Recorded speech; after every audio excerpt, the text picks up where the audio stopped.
అందరికీ నమస్కారం అండి. దీర్ఘకాలికంగా నొప్పి మాత్రలు వాడుతున్న వారిలో వచ్చే ప్రమాదాలేంటి? నొప్పి మాత్రల వల్ల కలిగే సైడ్ ఎఫెక్ట్స్ ఏంటి? అనేది గత 15, 20 సంవత్సరాలతో పోల్చుకుంటే ఈ మధ్య సమాజంలో వీటి పట్ల చాలా అవగాహన పెరిగింది. ఇవి సాధారణంగా 4 రకాల మెడిసిన్స్ ఉంటాయండి. ఎన్ఎస్ఐడ్స్ అంటాం, non steroidal anti inflammatory drugs. రెండోది స్టెరాయిడ్స్.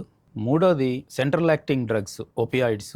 నాలుగోది యాంటీ డిప్రెసెంట్స్. ఇవి నెరో ప్రొటెక్టివ్ మెడికేషన్ కావచ్చు ఇలాంటివి. ముఖ్యంగా ఎన్ఎస్ఐడ్స్ లో పారాసిటమాల్ కూడా అందులోనే కలుపుతూ ఉంటారు. డైక్లోఫెనాక్ సోడియం అనేది ఓబెరాన్. ఇవన్నీ మనకి బయట మార్కెట్ లో ఓవర్ ద కౌంటర్ వాడే మందులు. వీటిని దీర్ఘకాలికంగా వాడడం వల్ల అల్సర్స్ పెరుగుతాయి, లివర్ డ్యామేజ్ అవుతుంది, కిడ్నీ డ్యామేజ్ అవుతుంది, బీపీ సడన్ గా 50-60% బ్లడ్ ప్రెషర్ లో హైక్ కనపడుతుంది, కార్డియాక్ అరెస్ట్లకు కారణమవుతాయి. ఏకదాటిగా దీర్ఘకాలిక ప్రతిరోజు పెయిన్ కిల్లర్ వాడడం అనేది ఖచ్చితంగా ప్రమాదకరంగా మనం చెప్పాలి. ఎన్ఎస్ఐడ్స్ తర్వాత రెండోది ఓపియాయిడ్స్. ఓపియాయిడ్స్ కి గ్యాస్ట్రో ఇంటెస్టైనల్ సమస్యలు తక్కువ ఉన్నప్పటికీ నిరంతరం ఓపియాయిడ్స్ మీద ఉన్న వారికి కూడా నొప్పిని తగ్గించడం కాకుండా అది సడన్ గా పెంచే ప్రయత్నం కూడా చేసే విధంగా కొన్ని స్టడీస్ ఈ మధ్య బయటకు వచ్చాయి. అందుచేత ఓపియాయిడ్స్ విషయంలో మనం 3 విషయాల్లో మనం చాలా జాగ్రత్తగా ఉండాలి. మొదటిది హైపరాల్జీసియా, రెండోది తీవ్రమైన కాన్స్టిపేషన్ కి కారణం కావచ్చు, మలబద్ధకం, విరోచనాలు రాకపోవడం, ఇలాంటి పరిస్థితులు చాలా తీవ్రంగా ఉండే ప్రమాదం ఉంటుంది. మూడోది